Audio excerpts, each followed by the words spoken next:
హా! నిజం చెప్తున్నా ఈ కాలంలో ప్రతి ఒక్కళ్ళకు పనులన్నీ మస్తు అలకగైతున్నాయి వాళ్ళ. అంతెందుకొల్ల అప్పట్లో అల్లం కావాలంటే మంచిగా అల్లమున్ను ఎల్లిగడ్డలను తెచ్చుకొని రోజుల కమానం పొట్టు తీసి వాటిని మంచిగా దంచి అల్లం నూరి పెట్టుకునేటోళ్ళం. కానీ ఇప్పుడు మార్కెట్లో 10 రూపాయలు ఇస్తే చాలల్ల చిన్న డబ్బాలు అల్లం ఇస్తాను. కానీ ఇప్పుడు ఇదే మోసం అవుతుంది. ఎందుకో చూడుర్రి మీరే.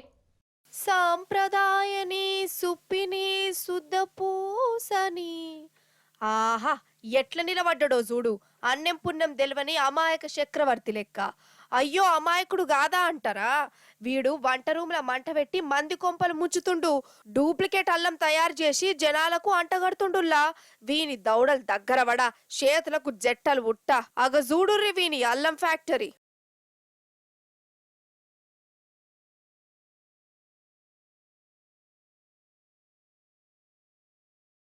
ముక్కిపోయి మురిగిపోయిన అల్లం తీసుకొచ్చి ఇగో గిట్ల మంచిగా రుబ్బి దాంట్లో దిక్మాల కెమికల్లు పసుపు సున్నం ఫెవికాలు గమ్ము గిమ్ము కలిపి మంచిగా కలర్ కలర్ ప్యాకెట్లు కడతాడు.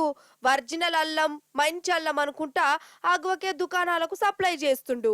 ఇక కంపెనీ అల్లం కంటే ఇది అగ్వకే వస్తుంది కదా అని జనాలు సంబరపడుకుంటా వీటిని కొంటుర్రు.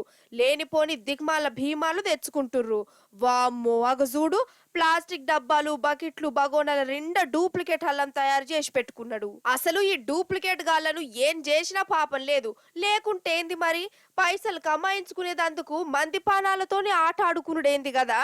అందుకే జర ఈ అల్లం మసాలాలు ధనియాలు కొనేటప్పుడు జర మంచిగా సూసి కొనుర్రి.